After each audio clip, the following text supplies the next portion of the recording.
I would like to introduce our keynote speaker, Mr. August Turak, entrepreneur, award-winning author, founder of the Self-Knowledge Symposium Foundation, and consultant and writer for the BBC and Forbes.com. Mr. August Turak. So I may be moving around a little bit. First of all, I want to thank you very much for having me. I'm really excited to be here, and the eggs were really good, by the way.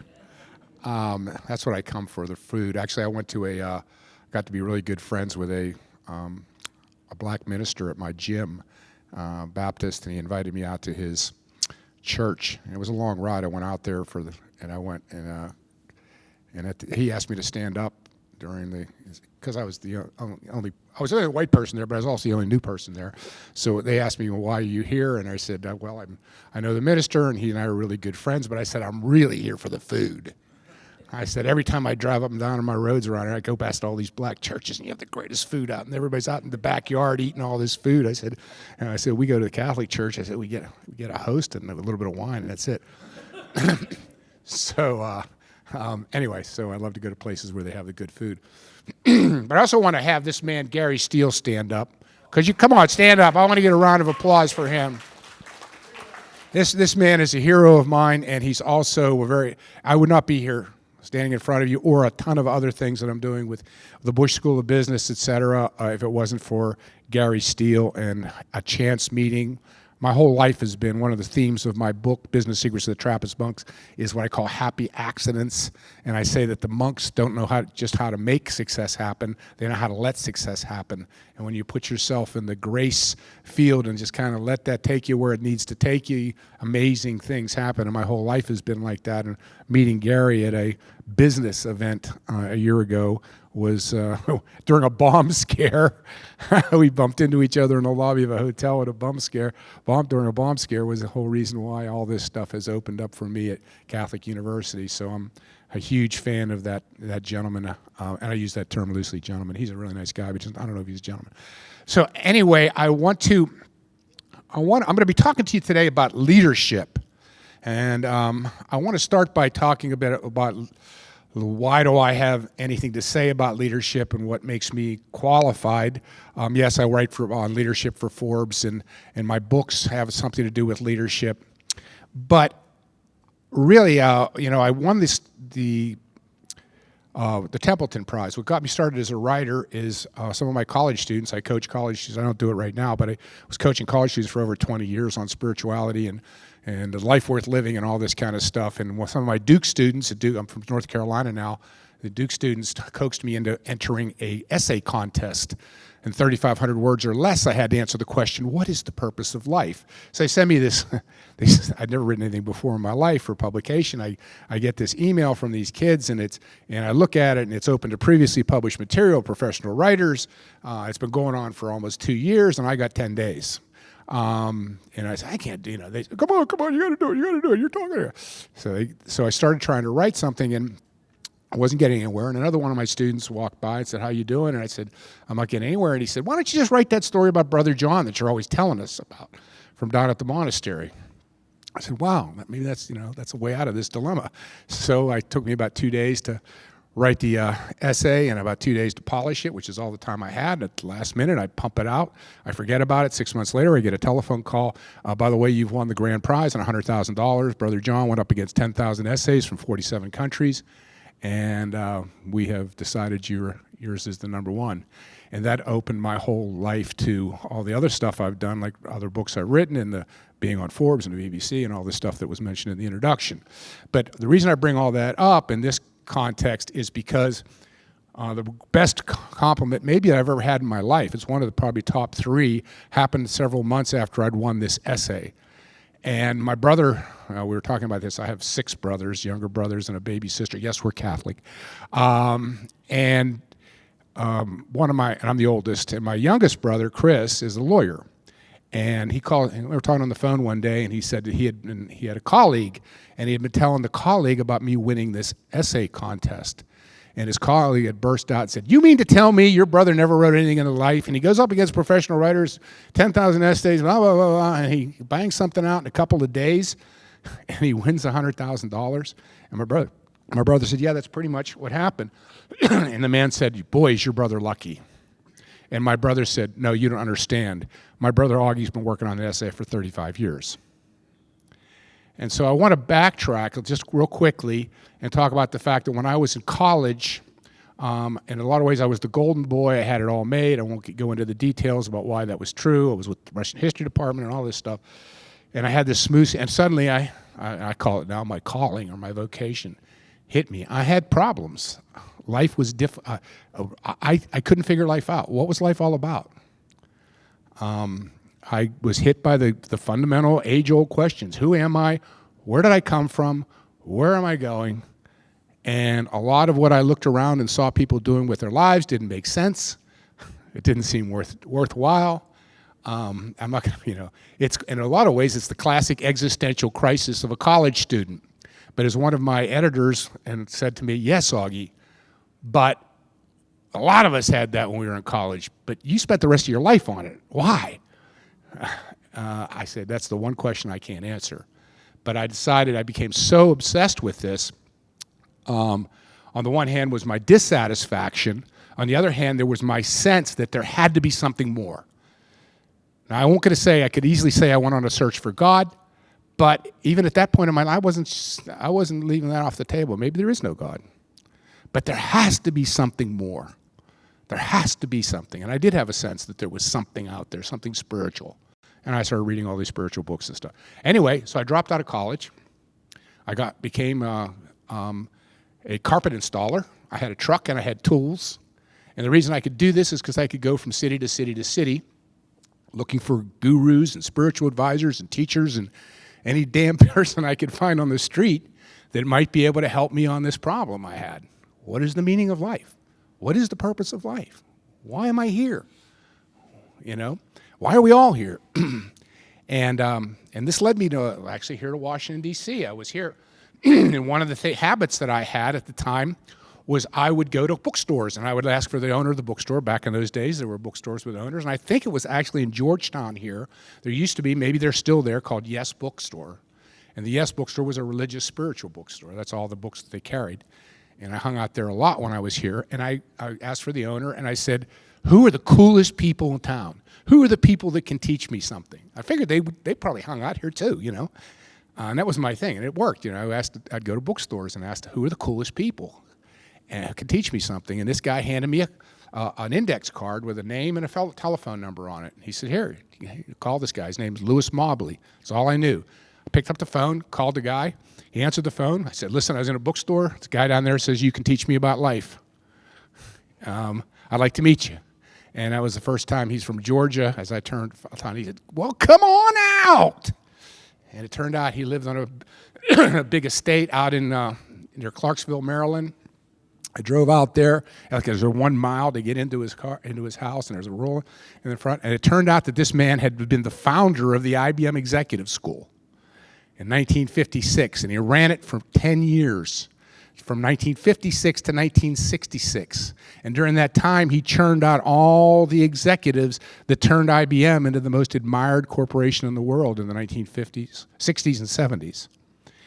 And it was one of those, I spent like 12 hours talking about everything from NATO to Plato with him. And I wobbled out there at 3 o'clock in the morning or something, just talking about everything. Now, it's important to note that I had no interest in business at the time, zero. What we talked about was philosophy and spirituality and religion, everything, NATO to Plato. And all of this stuff, of course, had informed what he did at the IBM Executive School. And that's why this man had sent me to him. Lou was a very deeply spiritual guy.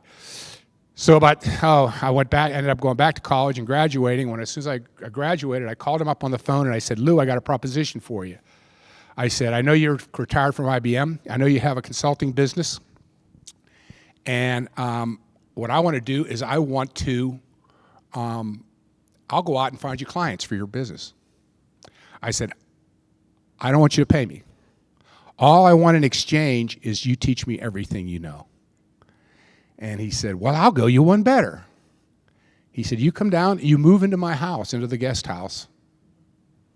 He said, you'll have your meals and you'll do everything with my family. He still had children that were in their late teens. He had some that had moved, had already left the house, but he had 5 children. 2 of them were still in the house. And he said, and in the mornings, we will meet in my study and I will tutor you one-on-one on everything from the IBM Executive School and everything else I know. He said, in the afternoon, you can go out and hustle us up some clients. But I insist on one thing. And I said, what's that? I insist on paying you. So I ended up moving down and moving into the house with the man who founded the IBM Executive School. And much of what I want to talk about today are I was talking to somebody yesterday, tremendously informed my 2 years that I spent as his protege, tremendously informed my knowledge of what leaders are and leadership and how you create leaders and all this stuff. It was a mind-blowing experience, although again, at the time, it wasn't leadership that I was so interested in. Yes, it was leadership in a way. It was leadership in the sense that, how many of you people are leaders or want to be leaders? All right. Who is the most important follower you ever are going to have? What? What? Yourself, even more important than your granddaughter. I would argue. We could argue about that. I mean, so I wanted to lead myself at the time. So everything, I wanted to be an authentic leader of myself. As a matter of fact, I started working with a cool therapist at the time, and he said, what do you want from me? And I said, well, first thing I know, I don't want to be normal. That's not what I'm here for.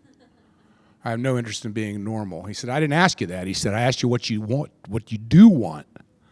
And I said, I thought for a second, and as my eyes filled with tears, I said, I want to be authentic. I even used the word ingenuous. I said, I want to be ingenuous. And I remember him looking at me and saying, that's a good start. Let's go. And that's what I was, so I wanted to be an authentic leader of myself, and that's what I started working at.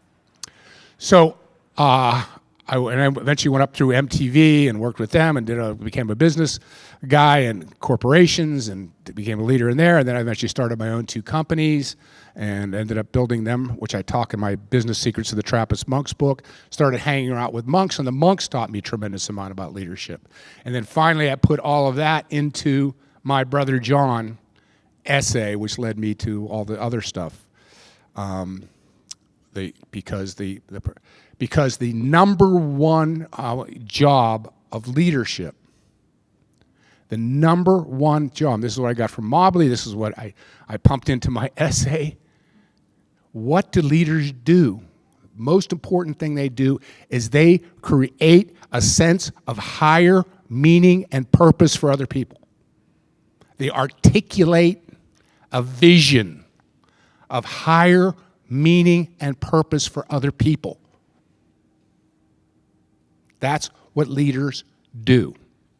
Now I want to backtrack a little bit and talk about what I am calling, which I've dedicated my life to now through my nonprofit. The money that I made with the Templeton Foundation a lot of it went into my nonprofit and some other charities, but I'm saying that we have a leadership crisis in the Western culture, and specifically in America today. And I think I actually had you guys hand this out. There's an incredible article that was written in New York Magazine just a little while ago, and I think I handed it out, called The Poison We Pick. It was written by Andrew Sullivan.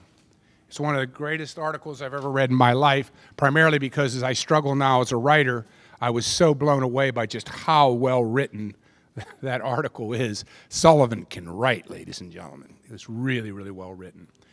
But one of the things that really, really grabbed me, and I've been talking about this article, it's been out about 2 years now, nonstop ever since. He says that the opioid problem is not a drug problem, it's a spiritual crisis. And I'm going to read you this quote. This nation pioneered modern life. Now, epic numbers of Americans are killing themselves with opioids to escape it. To see this epidemic as simply a pharmaceutical or chemically addictive problem is to miss something. the despair that currently wants so many Americans, to make so many Americans want to fly away. Opioids are just one of the ways Americans are trying to cope with an inhuman new world where everything is flat, where communication is virtual, and where those core elements of human happiness, faith, family, community, seem to elude so many. Until we resolve these deeper spiritual, social, cultural, and psychological problems, until we discover a new meaning or reimagine our old religion or reinvent our way of life, I am afraid the poppy will flourish. And I've expanded on this. He says this is just one of the ways. The provost at Duke University, I was on the Interfaith Council there, came to us one day and said, this was 2000, by the way, ladies and gentlemen, 25% of the incoming freshmen at Duke are already on antidepressants or anti-anxiety pills. One of those elite colleges in the world where people are spending $80,000 a year to send their kids to school, and 25% of them are on antidepressants. I mentioned this to Samantha Donahue here, and she said research shows it's up to 40% now. The suicide crisis is off the Richter scale. People are killing themselves left and right, and the people who are killing themselves are 38 to 54-year-old white males who are mostly successful by society's standards. You know, we have the Wall Street Journal just came out and said for the first time since the records have been keeping, the American average life expectancy went down for the last 3 years. Why? Opioids, suicide, primary culprits. There's a loneliness epidemic that, according to the Wall Street Journal, huge article, and all the health issues because for the first time in history, more Americans are living alone than living with anybody else. And guess who are the most prone to this loneliness epidemic? College-educated women. They're the ones suffering the most from this. School shootings. You know, boys living in their parents' basements until they're 35, watching video games, addicted to pornography rather. Then there's the course, I just put this on my Facebook, the marriage crisis. Nobody wants to get married anymore, especially men. You know, and now they said there's the marriage crisis from, I just posted this to my Facebook. Women don't want to marry men because they're all losers. Ladies and gentlemen, I could go on about this, and I won't. I'll just say that every time I read about one of these problems in the newspaper, somebody thinks it's a specific one-off problem. If we're going to deal with the opioid addiction problem, we got to deal with the pharmaceutical problems that are the guys that are making the OxyContin and getting it out there. If it's shootings, we got to take care of the guns. If it's this, that, you know. And I'm not saying you don't need to take care of the guns or you don't need to take care of the pharmaceutical or anything else. But these are symptoms. You're treating the symptoms. These are one-off, every time you grab the bulge of the balloon, you make the bulge come out somewhere else. These are all the same problem. It reminds me of that movie, The Exorcist, when Father Merrin finally comes to to save the day, because Father Demian's over his head. And as he walks in, Father Demian says to the old priest, he says, let me tell you, he said, so far I've identified 5 different demons. And the first one, he says, there's only one.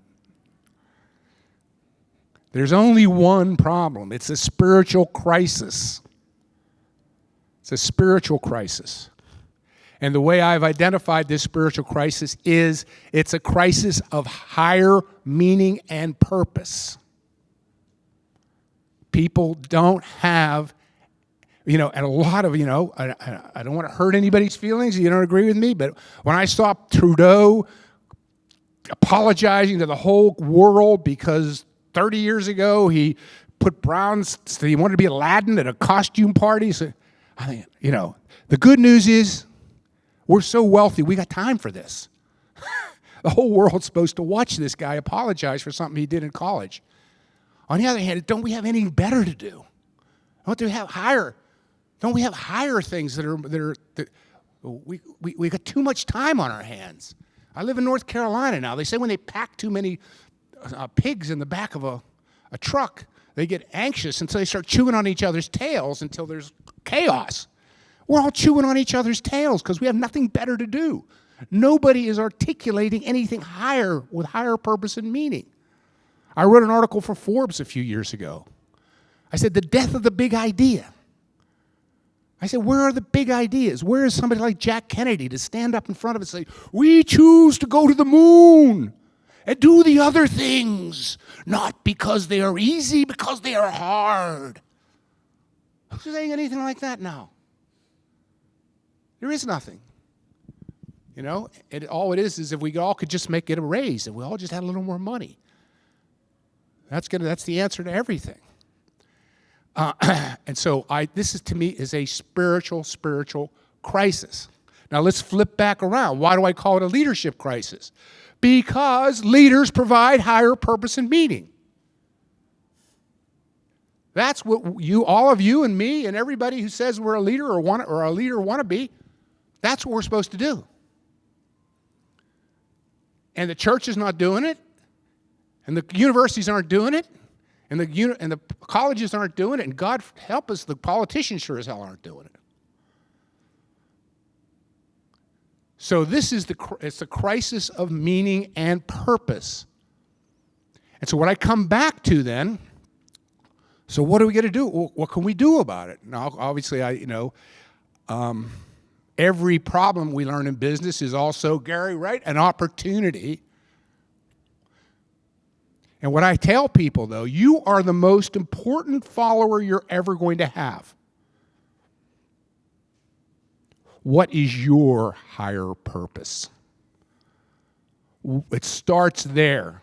You are not going to be able to create higher purpose and meaning for other people if you don't have it in your own life. And as I said to some students when I was here before, I said, it's not enough to just write down something that you think sounds good on a piece of paper. If I followed you around for 3 days, could I identify what your purpose is by just watching you? And if I can't, then guess what? I don't think you have it. You may think you do, but you don't really have it. If you're not, in other words, if you're talking the talk and not walking the walk. So what is the higher meaning and purpose? And how does this fit into an even higher meaning and purpose that can be collective for more than just you? And now this brings us, full circle back around to my audacious claim. My audacious claim that I put in my Brother John essay, which by the way, let's see if do I have a copy of it? Yeah, I'm gonna read you my first paragraph. I put this first paragraph into my essay, thinking surely this would any possible chance I have of winning this is going to be killed by this essay, or this first paragraph. And so to this day I'm still stunned that everybody who, at least the judges, seem to like it.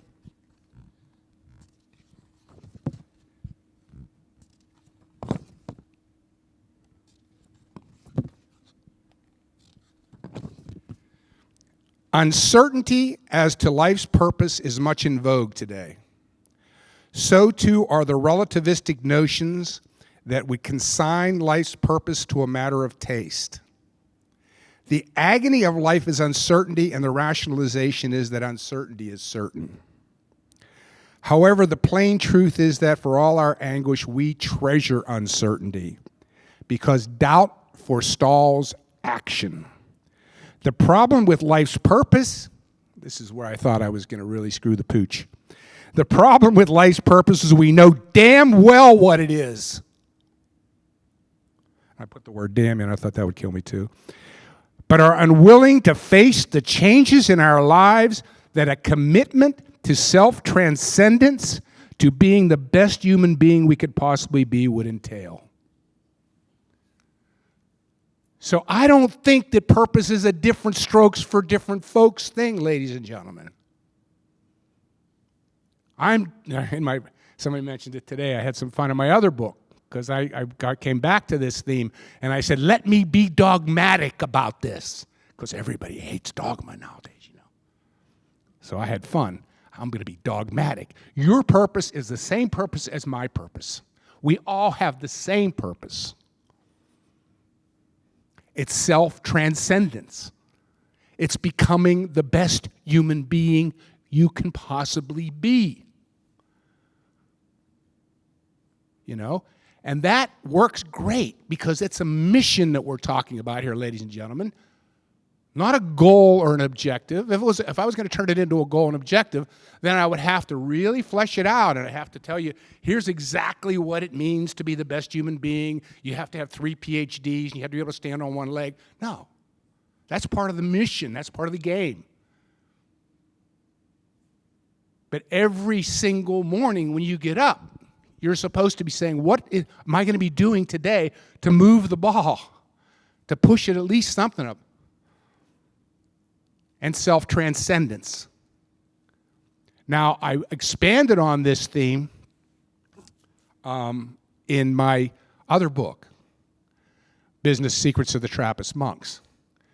And I used the hero's journey motif to describe the arc. So I put more meat on the bones of what I mean by self-transcendence. And I said self-transcendence is a journey that you take using the hero's journey that transforms you. You were talking about transformation. Transforms you from a selfish to a selfless person. You know, as Catholics, you know, it's pretty easy to get the ultimate idea of this because you can go back to St. Paul. I didn't want to get into theology and my books and stuff, but you can get into the famous hymn by St. Paul where he says, Jesus didn't choose, even though he was God, he didn't put on the airs of God. He humbled himself he emptied himself. And the Greek word for that is kenosis. He emptied himself and humbled himself even to a servant to death on a cross. That's ultimate selflessness. Kenosis, when you empty yourself utterly of everything that is not God. That's, you know, but I didn't want to get that deep into the theology in my book because it was a general book and it was designed. But I'm saying it's also a movement from selfishness to selflessness. And it's a transformational journey that I describe as not a change of mind. Listening to me today maybe can inspire you. It might be able to convince you intellectually. It doesn't change you. What I'm talking about is a transformation of being. You don't learn, an acorn doesn't learn how to be an oak. A Marine Corps recruit doesn't learn how to be a Marine. A caterpillar doesn't learn how to be a butterfly. It's a becoming process. You must become. An acorn becomes an oak. A caterpillar becomes a butterfly. A recruit becomes a Marine. And that's why the whole time that they're a recruit, nobody ever says, you know, what do they say? Recruit Jones, reporting for duty, sir. Recruit this, recruit that. You're not allowed to call yourself a Marine until you have graduated. And of course, what do the monks do? They have what's called formation. And you start as a postulant. And then you become a novice. Then you take your simple vows. Then you take, and it's a long journey of becoming a monk. You become a monk through a formational process. And this, I say, is what everybody is longing for, whether we realize it or not. And for all my arguments about this, please buy my book. It's available outside. But I keep telling people, if you want my proof of this, I don't say read the Bible. I say go to the movies. 9 out of 10 movies you go to see are based on the hero's journey, where some selfish you-know-what, like Bill Murray in Groundhog Day, starts out selfishly and ends up at the end selflessly. And the fact that we spend billions and billions of dollars on Star Wars and all these movies, The Matrix, all these movies that are based on this hero's journey motif of being transformed from selfishness to selflessness, proves to me that we want that transformation, but we're lazy bums, so we rather go and watch somebody else do it on a TV screen or a movie screen, and we're afraid to. But guess what? You can't take this journey by watching other people take it any more than you can get in shape by watching other people exercise. You have to commit to the taking of the journey yourself. And this is the transformational journey from selfishness to selflessness. And real quickly, I'll run you through it. I've constricted, I borrowed this from Joseph Campbell, and I compressed it. And the first stage is the call. So what I heard when I was in college, some kind of vocational call. The burning bush calls to Moses. In the movies, I made this movie up. I'm going to produce it someday. Out in the desert, a car comes down the desert, dust everywhere, pulls up to this isolated house, and this Clint Eastwood character comes out, and he's half drunk, and a spiffy major jumps out, and he says, "What do you want?" And he says, "Sir, we need you to come back to the Air Force because only you can fly this new plane that's going to save the world." That's the call. How many times have you seen something like that in a movie? How many times? Thousands of times. Down through history, it's been repeated infinitely. And then the next stage is, what does Moses say to the burning bush? Not me. I'm not the guy. My brother is a much better talker than me. I think if you said him, that's the resistance to the call. What does Clint Eastwood say to the spiffy major? Get the hell out of here. I wouldn't come back to this. Always. It's always resistance to the call. Then, of course, what is Moses thinks it over? Clint Eastwood thinks it over, and he accepts the challenge. And then the next stage is always the desert. In Moses' case, it's literal. In the movies, it's some kind of harsh training program where Yoda stands over you and says, "Don't try, do!" Or in the Matrix, where Neo is getting his butt kicked every which way from Sunday by Morpheus, It's done over and over and over again. And they always do it in threes, He tries 2 times, the hero tries twice, falls flat on his face, the 3rd time he graduates. Because who wants to watch a 5-hour movie because the real desert takes you 40 years. We don't want to watch that for 40 years. And then the next stage of the hero's journey, the hero comes out. And as soon as the hero comes out of the desert, what happens to Jesus? He hits the great trial. Because now you have power. And are you going to use the power selflessly or are you going to use it selfishly? And the devil offers Jesus what? Power. The devil wears Prada. If you see that movie, the woman, she's offered power. It's always power, usually riches, something. And then what makes us so interested in the movie is because if it's Darth Vader or if it's Al Pacino in The Godfather, they go to the dark side. They succumb to the... So we wonder, what's going to happen to our hero here? And then the next stage is death and rebirth. Obviously, the classic death and rebirth story of all times is the crucifixion and the resurrection.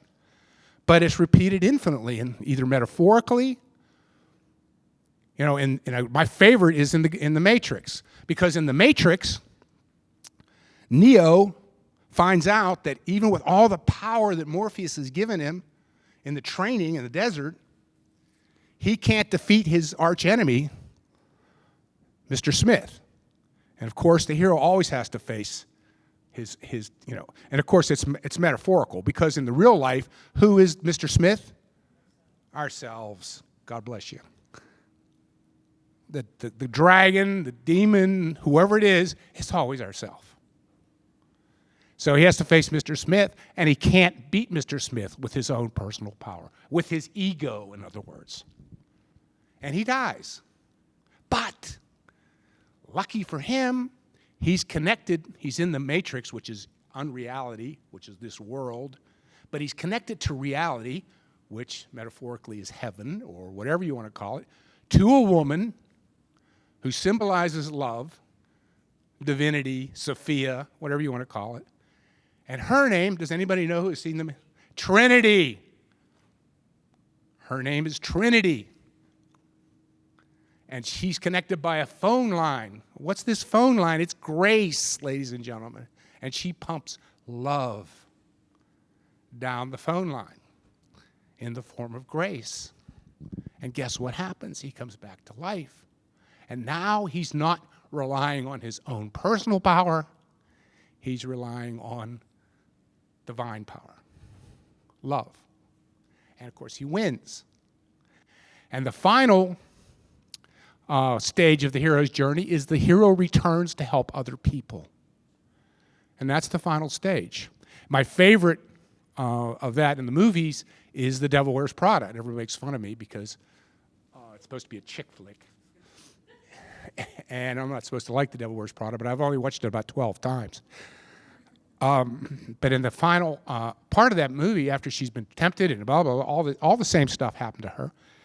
And she's walking up Fifth Avenue in New York. And the first thing she does is she picks up the phone and she calls the other girl from work. And what does she do? She gives her all of her clothes that she got from Paris. What does a monk do? He renounces. Renunciation. She renounces the world, basically. She gives all of her clothes to that other girl. And she's on her way. And the next thing she does is she meets her teacher. She meets Meryl Streep getting into a limousine. And Meryl Streep kind of snubs her. She goes like this to her, Meryl Streep. Meryl Streep kind of snubs her. But then Meryl Streep gets into the limousine and she gets this big smile on her face. And to me, that's the dead giveaway there. The devil is called the adversary, right? But was she really hoping all that time that she would fail? Or was she really, and I think what she's trying to say at the end, she's really proud of her. She's graduated. She doesn't need the teacher anymore. Right. She's graduated. And then one of the final scenes, it's not the actual final scene, but it's very close to the final scene, she's radiant, and she's walking up Fifth Avenue, all by herself. And you just know that she's going out now to spread the gospel. And we love it, and we eat it up. I want to be that person walking up Fifth Avenue like that. And I thought that one of the most interesting things about The Devil Wears Prada, by the way, is the formula for a chick flick is it's got to end with a marriage, right? That movie doesn't end with a marriage. As a matter of fact, it ends with a breakup, which I thought is, one of the things that I know that people are afraid of when I talk to them about a spiritual path. Am I going to? Yes, it does happen. She left him behind. She transformed. He didn't. And now she's got to move on without him. They kind of left it open. He's going to Boston or something. Maybe it was for a sequel. I have no idea. But they did. But they're breaking up. So she's on her own, going out to spread the gospel. And we eat this stuff up, ladies and gentlemen. And we have a saying in business called dollar votes, which I talk about in my book. Don't listen to what people say on their questionnaires. Don't listen to what people say in focus groups. If you want to know what people really care about, watch what they spend their money on. Dollar votes. And I said in my book, we spend billions and billions of dollars in good times and especially in bad, watching other people be transformed from selfishness to selflessness. And this tells me that we all want that ourselves. This is proof. Now, the last thing I want to say about this hero's journey is we all are longing for transformation. Counterintuitively, people say we think we want an easy life of self-indulgence. The problem is America has created a simple life of self-indulgence, or the ability to have one, and people are shooting themselves over it or taking drugs to get away from it. What we really want is to suffer. In what sense? In sacrifice. To sacrifice. Suffering's not a good word, probably, because I think you can sacrifice without necessarily suffering. But we want to sacrifice ourselves. We want to lose ourselves in something big. We want selflessness, to lose ourselves in something bigger than ourselves.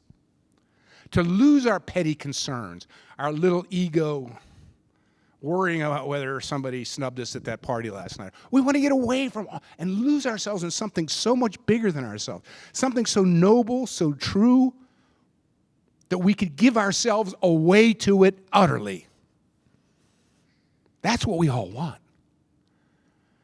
And leaders who provide that opportunity, obviously, that's why Adolf Hitler did what he did. Because we can be deceived into that. The devil was, the hero's journey has the devil in it too. Darth Vader, the dark side, all that stuff. Darth Vader attracts a lot of people, right? Just as many people dress up on Halloween like Darth Vader as Luke Skywalker, maybe more. So, yes, there's danger. But if there was no danger, it wouldn't be an adventure. I got news, ladies and gentlemen. Going on a roller coaster is not an adventure. It's a thrill, but it's not an adventure. A real adventure's got to have danger involved. Real danger. Real risks. That's the fun. You know? I love that movie Apocalypse Now, where in the very beginning, Willard, played by Martin Sheen, says, I wanted a mission. And finally they gave me one. And man, I'll never want another one. And man, when I was in college, that's what I wanted. I wanted a mission. I want a mission.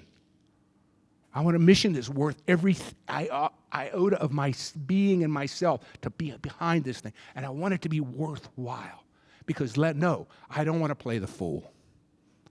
I don't want to wake up and really, like so many Bolsheviks did. I'm a Russian history fanatic. Bolsheviks ended up in prisons and wondered, what happened here? I dedicated my life to communism, and now I'm going to be shot because I'm such a good communist. So that's what so we all are longing for this transformation. We all want to be transformed from selfishness to selflessness. What is the definition of uncomfortableness? Self-consciousness. When you're self-conscious, all you can think about is yourself. It's selfish. And you can't get out of your own way. And you're either, you can't enjoy making love, you can't enjoy being at a party, you can't give a speech, you can't do anything because all you can think, me. What is the symptom of severe depression? And as someone who has been severely depressed, I can vouch for it. You can't think about anything but yourself. You can't lose yourself in any kind of, lose yourself. You can't lose yourself in any activity. You can't lose yourself in any kind of task or something. And so what do? You're sitting in a chair. I'm depressed, I'm depressed, I'm depressed, I'm depressed, I'm depressed, I'm depressed. That's all you can think about. We don't want selfishness. It may appear that we do, but no, we don't. We want selflessness. The final thing I want to say is that we all long for transformation, but there's 3 kinds of transformation. And this is important. When a thirsty man drinks, he transforms his condition. When a poor man hits the lottery, he transforms his circumstances.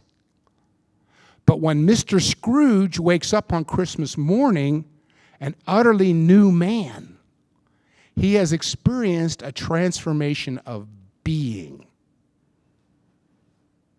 This is a complete revolution. What Lou Mobley talked about, what is the difference between them? He said where he almost failed. He said taking a person and turning him into a supervisor, he said, was training. Taking a supervisor and turning him into a middle manager was more training. He said, and then we tried to train middle managers into executives, and it blew up in our faces. He said, it's not like going from 7th grade to 8th grade or 8th grade to 9th grade. He said, going from a middle manager to an executive is a revolution in consciousness. It's a transformation of being.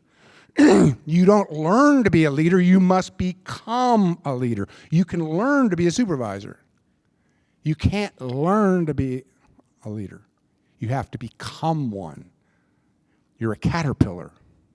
You're a middle management caterpillar, and we have to help you become a butterfly. So what I'm arguing and saying is that the mission, we're all here on the planet for the exact same thing. We're here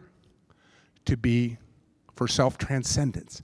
And self-transcendence is a transformation of being from selfishness to selflessness.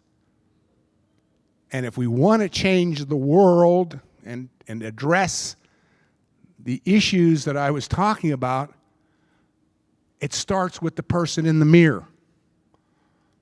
It starts with making this transformational journey the top priority in your life, so that if I followed you around for 3 or 4 days, oh, this woman's on a hero's journey. I can see that right off. It's obvious. That's what you have to do. And the final thing I'll say is that if you take up my advice, then you have to form communities around it. Taking the hero's journey is not trivial. And especially when you get into the desert stage, it ain't fun. And guess what? There is no avoiding the desert stage. You know, and I love in the Dante's Inferno, the first thing that happens is Dante's having a classic midlife crisis. He says, I'm in the middle of life and I'm lost in the woods. And I don't know which way to turn and I'm depressed, and that's what he says. So then finally he sees a path that seems to go up the mountain. So he tries to go up the mountain, and there's these 3 animals and they're blocking him. And now he falls into complete despair because the only way out is blocked and there's no way. And that's just when he hits bottom, AA, right? He hits bottom and he turns around and there's Virgil standing there. And Virgil says, the Blessed Virgin Mary has heard your pleas, and she has sent me via Beatrice. No, Beatrice first heard his pleas. Beatrice went to the Virgin Mary, interceded for him. Beatrice is his Aunt Muse, and she went to the Virgin Mary, and the Virgin Mary sends Virgil. He said, that's the good news. I'm here to help out. He said, the bad news is there is no direct way to heaven. You can't go up the path directly to heaven. We're going to have to go to hell first. We're going to have to go to the fiery furnace. We're going to have to go to the desert. So the very first one is the Inferno. That's when he takes him to the desert. So you're going to have to go to there. And when you're going through the desert, first of all, you usually need help from other people saying, you know what, you're everything. Have you ever thought this might just be the desert? And then you need other people's help, so you need community. So to me, this is what I have dedicated my life to. I have a nonprofit corporation called the Self-Knowledge Symposium. And all of the money I make from the lectures or from talks or from coaching or from consulting or from my book royalties, all of the money goes into the Self-Knowledge Symposium. And my mission, or our mission, is to help other people find higher meaning and purpose in a world where increasing number of people find bereft of all meaning and purpose. And I would invite you all to join me in my crusade. Thank you very much. Do we have time for a couple questions or no? Are there any questions, any comments? If you have any questions, make them easy questions, all right? Okay, I think easy. Well, it's not a question, it's an observation. Yeah. So you're talking about our desire to suffer and experience sacrifice. It made me think of St. Paul's drudgery of love, and how when you love someone, it's not, oh yay, he's so handsome, he's so rich. It's really, or even with children, it's a sacrifice, because love means to really help build the other person up. That was just one observation. And then in one of my classes, we were reading about Carl Rogers, who basically believed that the human condition at birth is certainly pure, and that if all child's needs are met, they can certainly realize this wonderful perfection of being an adult human. What I'm wondering is, with all the things that have gone wrong with us, what turns people into not choosing this transformation? Well, first of all, I disagree with, if you're expressing Rogers correctly, I disagree. One of the points that I make is that every child starts out screaming, mine, mine, mine, mine. Nobody taught him that. The very first thing, as a matter of fact, there's a wonderful, wonderful book. I cannot recommend this book more. It's by Michael Washburn. He's a psychologist, and he wrote a book called The Ego and the Dynamic Ground. And he talks about the child coming out of perfection, identified with the great, it's a Jungian analysis of the great mother, and the child, when it's in the womb, the child doesn't know where it stops and the universe begins. It is the universe. And later it's so identified with the mother that it doesn't have any sense of self. But eventually it's going to go through the stage where it's going to begin to identify with the father, and it's going to start developing an ego. And his position is that this development of an ego, which is development of selfishness in a lot of ways, is a necessary step. It can't be avoided. And my old teacher used to say, he'd say, the cows are enlightened. Babies are enlightened, but they don't know they're enlightened. So you go through the ego stage so that when you finally transcend that ego stage, there's still somebody that can return to help others. And one of the things people make a big mistake, because their intuition picks up on certain things, but it sends them in the wrong direction, is regression. That the way to get out from under all this selfishness is to go backwards, to go out to the country and get back with nature, and the idea that I'll become like the cows or something like that. No, that's regressive. If you want to go out and live, I live on a farm. If you want to go live on a farm, that's fine. I have cows too, but that is not the answer. The answer is to transcend the ego.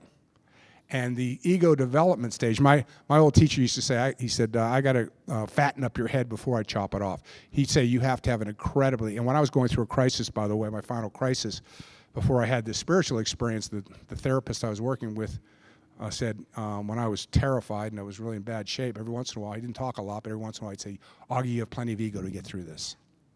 You got to have a strong ego.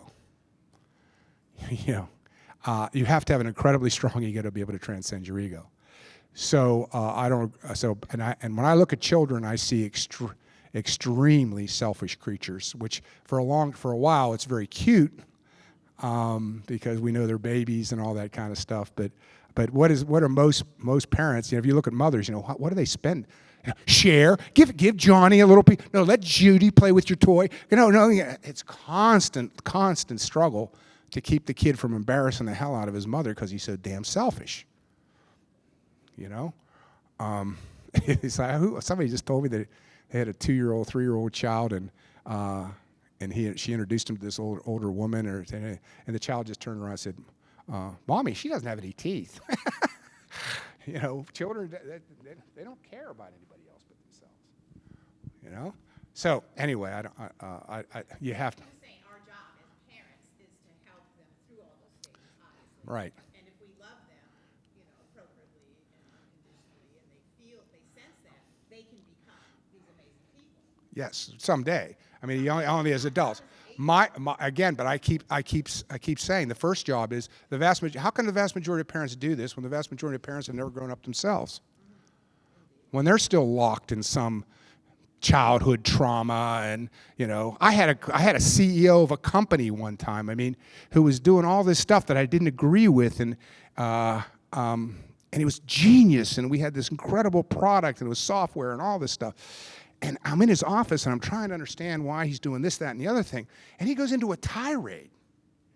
And the gist of the tirade is that when he was in kindergarten, he was the weird kid. He was the dweeby kid who liked to play with whatever the heck he liked to play with. And they threw stones at him, and they made fun of him and everything. And I said, "Oh my God, I'm on the Pequod. This is Captain Ahab. I thought I signed on to go, like Starbucks says, to go get oil, to come back and sell oil, and I'm on a white whale mission. And what's this white male mission? To get even with these 5-year-olds. He's willing to drive us right down to the ground as long as he's going to get even with those 5-year-olds. It's a 40-year-old man with 3 of his own kids, who's willing to blow the world up as long as he gets even with those 5-year-olds. And guess what, ladies and gentlemen? You're all the same way. I'm the same way. We all have that stuff in us. And we got to get it out. We got to get over it. We got to transcend it. And you can't transcend it if you don't know what it is. And you're not even aware that it's there. And it's influencing your behaviors. So this is where I always come down. I try to be gentle. I was giving a talk at the EPA not too long ago, and it went really, really well. And it sounded like a lot of the same stuff. And I got a lot of great questions. And I took about 7, 8 questions in a row. And I said, "Ladies and gentlemen, you're great, and you're a great audience, and it's a lot of fun." And they were. I said, "But can I can I just kind of tweak you a little bit? And they said, yeah. And I said, well, have anybody besides me noticed that all 8 questions that I just got were about how I can help you change somebody else? Oh, Augie, you're absolutely right. If I could just get my boss, if I could just get my kids, if I could just get my husband, if I could just get that other person to take the hero's journey, everything would be wonderful. What do the British say? I'm all right, Jack. When the Pink Floyd says, I'm all right, Jack, keep your hands off of my stash. We're all fine. It's the other guy who's got problems. I had a really close friend, by the way. It's a sad story. He grew up next door to me. And he was the closest thing I'll ever have to an older brother. His mother was the closest thing I ever had to a second mother. He was an only child. No, he wasn't Catholic. And there was 8 of us next door in the same size house. And his mother drank herself to death. And he was so upset about it, and I was, he was the one pouring the whiskey down the toilet. Well, guess what? Just 2 years ago, he drank himself to death. And a year or so before that happened, now all of his life, he had 5 marriages. His father was an attorney. His father had left him a lot of money. He had gone bankrupt twice. He'd had 100 jobs. He got to the point where he was living. I have an apartment that I built into my barn. Him and his wife, his last wife, moved in there because they didn't have any money to rent an apartment. And then one day he tells me, he says, I read your book, Business Secrets of Travis Monk. He said, I really liked it. I said, thanks, Chris. He said, I said, it's obvious from that book that you really have a tremendous admiration for Alcoholics Anonymous. I said, yes, I have a tremendous, I don't drink myself. I've never even been to an AA meeting, but I've met many AA people, and I love their authenticity, and I used the model of the 12-step program. I said, because you don't learn how to quit drinking. AA doesn't try to teach you how to drink. You become a recovering alcoholic. You go from an alcoholic to a recovering alcoholic by going the hero's journey, which they call the 12-step program. So anyway, he just called me. He says, I see you have a big... I said, yeah. I said, I do. He says, well, I just want to let you know. He says, I've been to a couple AA meetings, but I couldn't stay. I said, why not? He said, those people have real problems. This man's a year away from drinking himself to death, 5 marriages, 2 bankruptcies, 20 jobs, poor as a church mouse, health ruined, but those other people, they have real problems. Do not ever underestimate our ability to hide from the truth. And because a lot of times, yes, the truth will set you free, but the truth burns like molten lava on its way out. It's hard, a lot of it's hard to face. So I said on Facebook just last week, I said there is a thin line between using the intellect to discover new things and using the intellect to protect yourself from ever discovering any new things. Most of the most of the power of our intellect, 90% of the intellect is used to rationalize. Any other questions or comments? Be happy to hear them. Well, thank you very much. I'll be around. We can chat some more.